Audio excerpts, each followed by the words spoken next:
Next on the Rockbridge Report.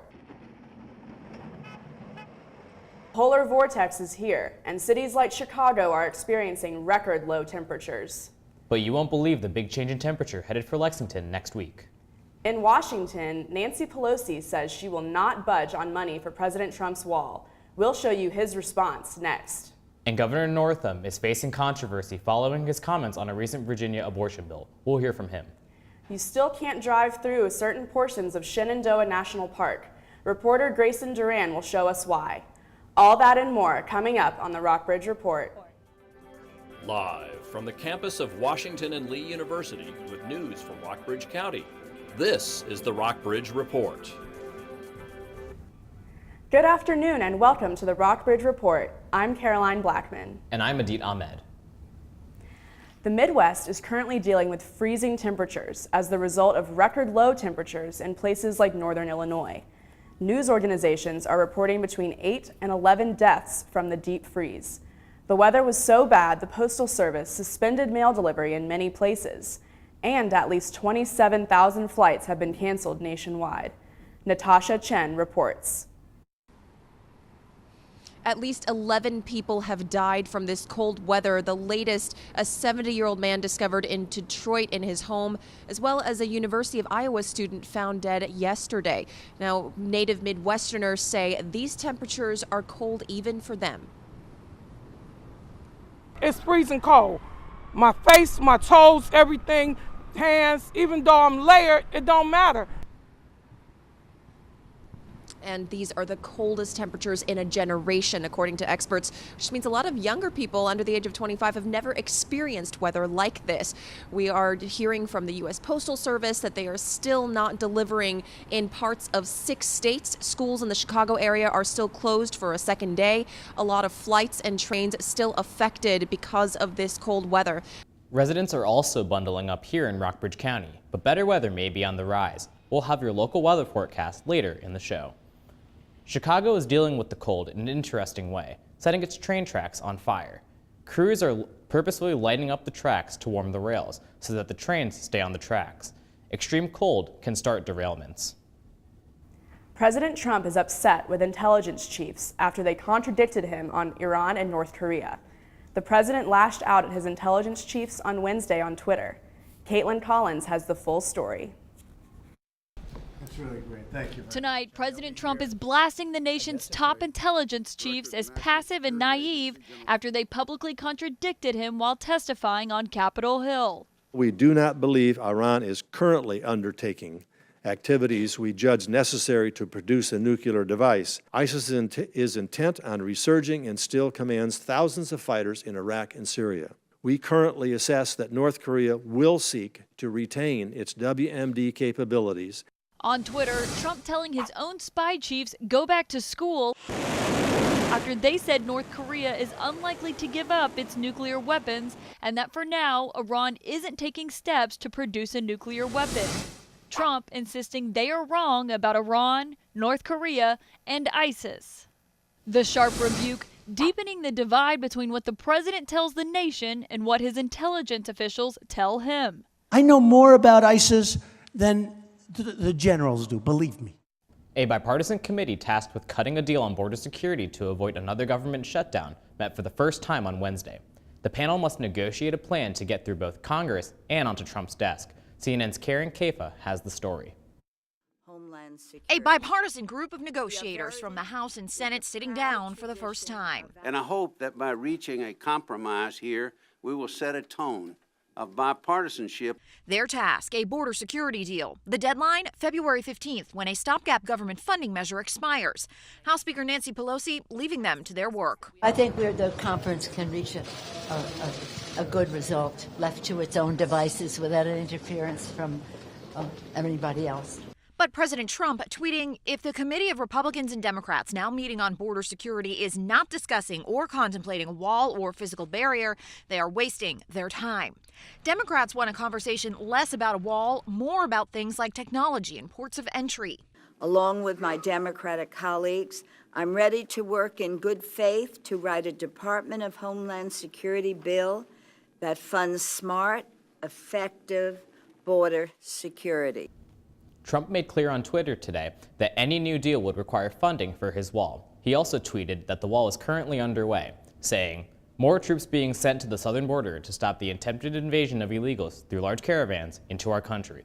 We have stopped the previous caravans, and we will stop these also. With the wall, it would be so much easier and less expensive being built." But House Speaker Nancy Pelosi says that simply is not going to happen. She told reporters that the new bill will not have any funding for the new wall.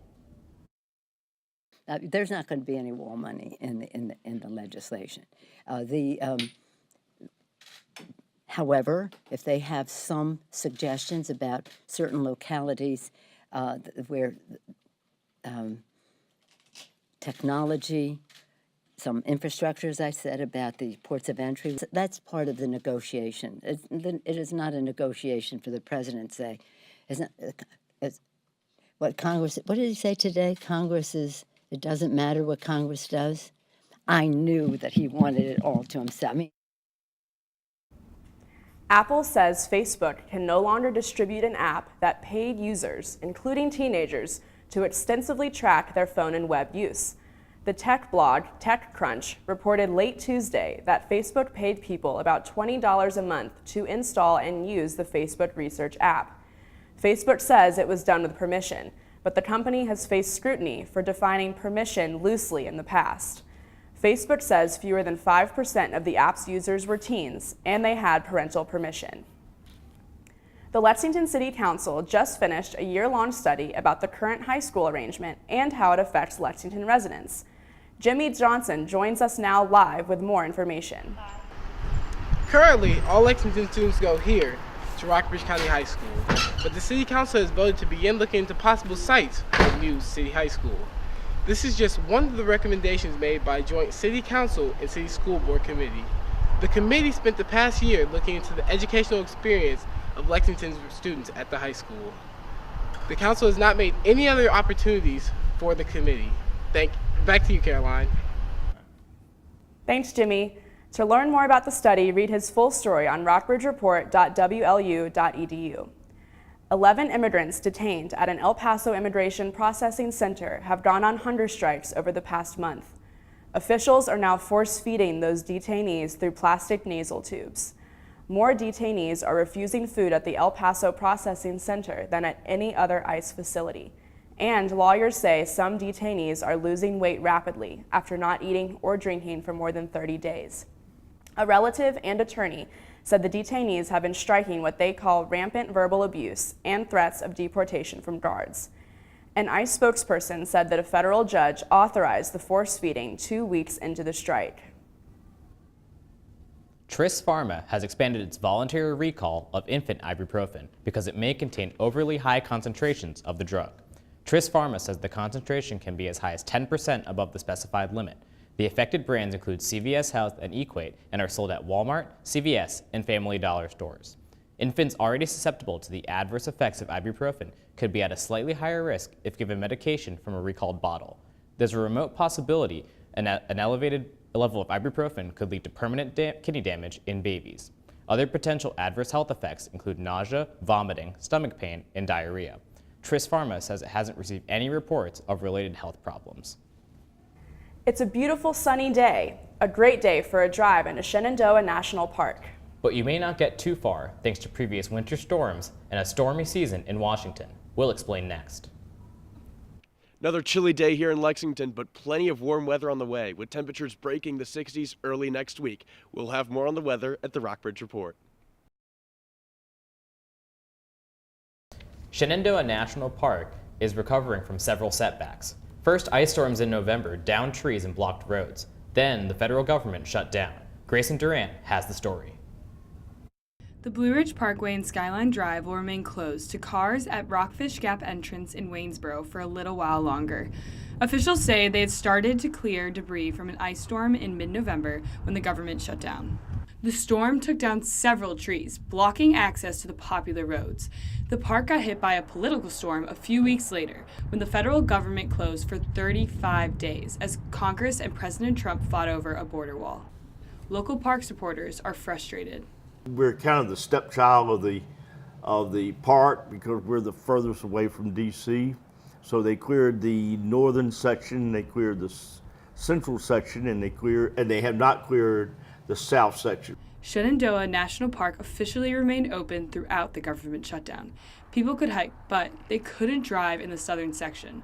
Former National Park Service Director Jonathan Jarvis says the Trump administration told the parks to use reserve funds to stay open.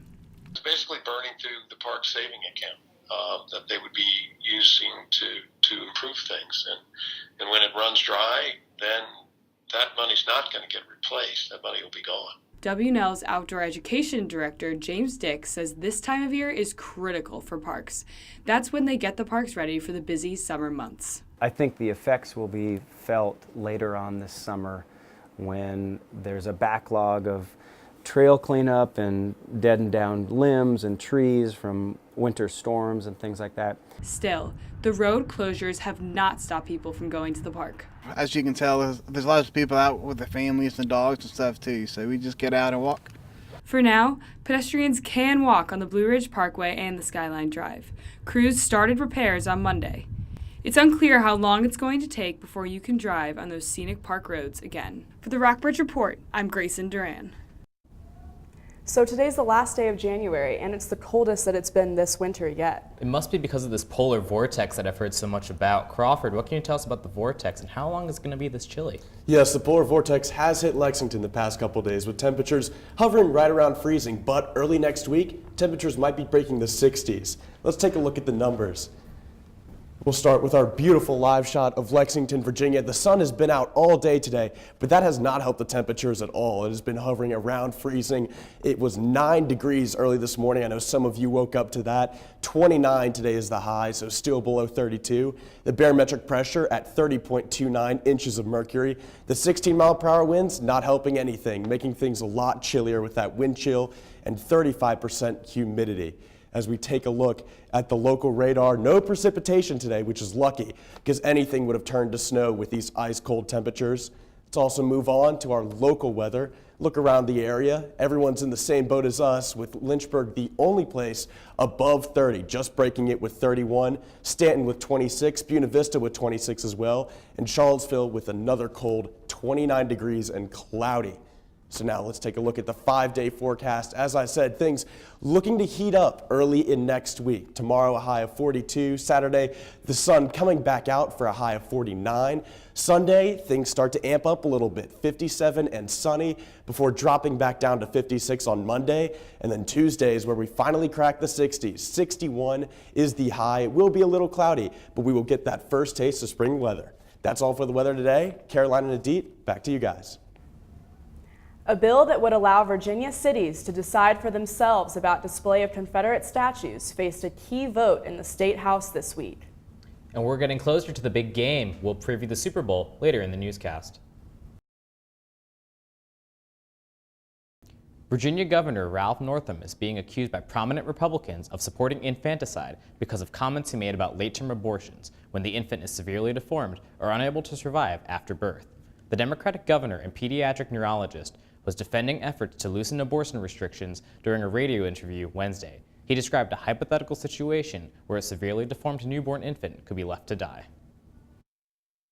When we talk about third trimester abortions, these are done with the consent of obviously the mother, with the consent of the physicians, more than one physician, by the way. And it's done in cases where there may be severe deformities, there may be a fetus that's non-viable. So in this particular example, if a mother is in labor, I can tell you exactly what would happen. The infant would be delivered. The infant would be kept comfortable. The infant would be resuscitated if that's what the mother and the family desired. And then a discussion would ensue between the physicians and the mother. So I think this was really blown out of proportion. But again, we want the government not to be involved in these types of decisions. We want the decision to be made by the mothers and their providers. And this is why, Julie, that legislators, most of whom are men, by the way, shouldn't be telling a woman what she should and shouldn't be doing with her body. A Virginia House subcommittee killed a bill Wednesday that would have let localities remove or modify Confederate monuments in their jurisdictions. Democratic delegate David Toscano introduced the bill. It would have given cities and counties the authority to remove Confederate or Union monuments. Right now, the law says it is illegal to disturb or interfere with war monuments. This is the second year Toscano has sponsored such a law. He says people across Virginia want the ability to decide what to do with the monuments in their towns. Opponents to the bill say it is discriminatory against those of Confederate origin. A possible lead has been found in the alleged attack of actor Jussie Smollett. Chicago authorities have released pictures of possible people of interest. CNN's John Lawrence reports. Jussie Smollett, co-star of the Fox television show Empire, says nothing is more important than love.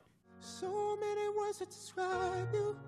But Chicago police are investigating a possible hate crime against the actor-singer. Smollett told police that he was assaulted early Tuesday morning. It's the kind of song that makes a man love a man, a man love a man, a man love a man. Smollett plays a gay character on the show and is gay in real life.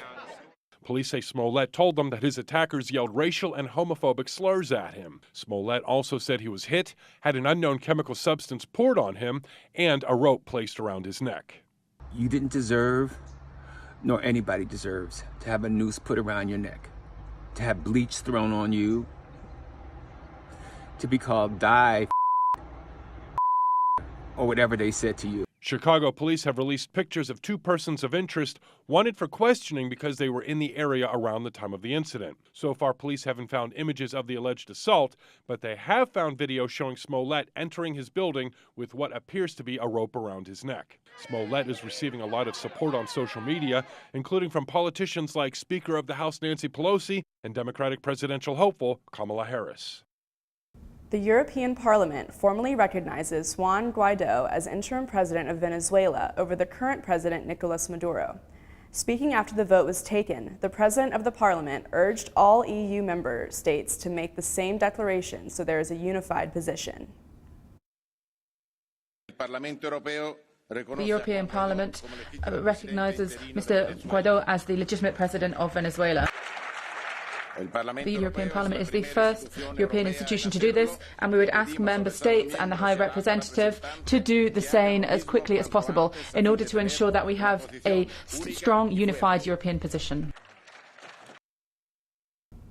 The markets wrapped up their best January in 30 years today. The turnaround after December reflects the Federal Reserve's decision to leave interest rates unchanged for the immediate future. Facebook and Amazon both reported higher than expected earnings for 2018. Rockbridge County is a district champion. We'll tell you the sport and have the rest of the local scores next. And Atlanta is ready to show off its new $2 billion stadium, which will be a major attraction for this weekend's Super Bowl.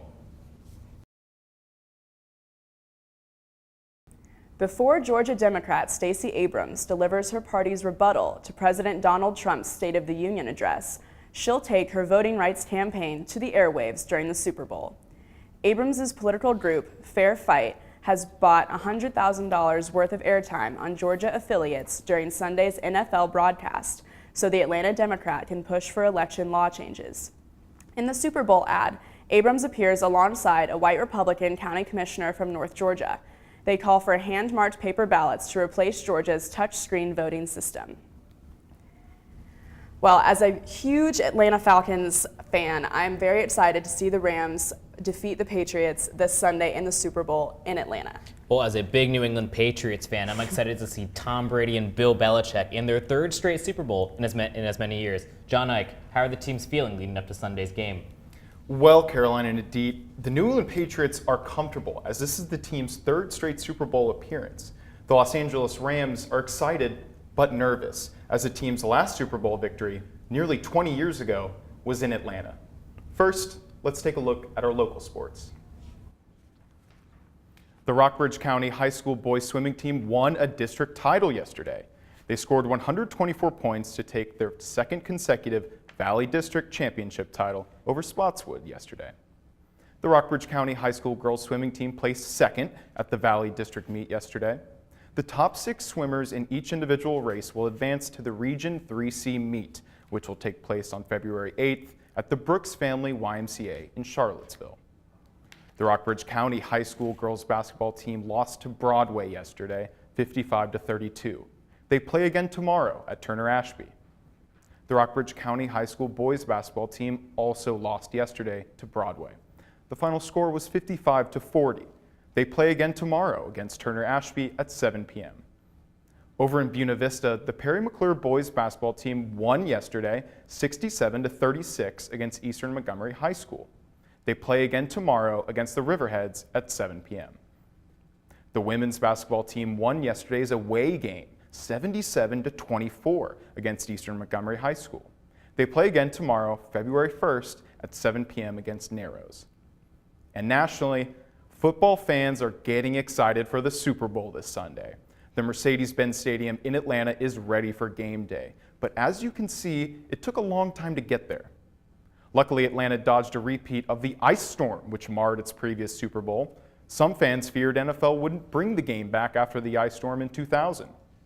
Atlanta's $1.5 billion Mercedes-Benz Stadium was a game changer.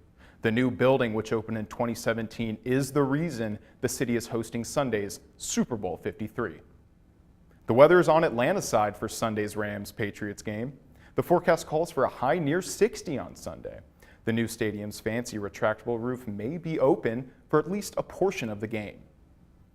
That's all for sports. Back to you, Caroline and Adit. Gone with the Wind is celebrating its 80th anniversary this year. The film will return to the big screen next month and into March. Another classic, The Wizard of Oz, is also turning 80 this year. Movies hitting their 20s include The Sixth Sense and The Matrix.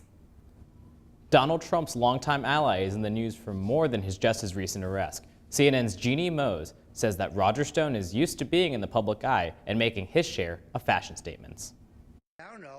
Whether he's giving an interview or flashing the peace sign, it's not just what Roger Stone is doing, it's what he's wearing while doing it that sticks.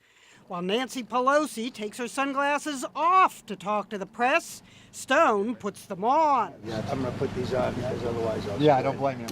But some blame him for wearing a top hat to President Trump's inauguration. Stone was compared to villain Snidely Whiplash and Mr. Peanut. He considers himself a dapper dresser with his pocket squares and round glasses, even on his legal defense fund page. But when he wears his beret, he tends to get berated. Makes me wonder why he wasn't arrested sooner for his incriminating fashion choices. Mano a mano. Stone's beret and leather jacket make you want to pull a Paul Manafort with his ostrich jacket and bury your head in the sand. That's all for the Rockbridge Report. Thanks for watching. Join us next Tuesday at 3:30 for a live news update, or click anytime at rockbridgereport.wlu.edu.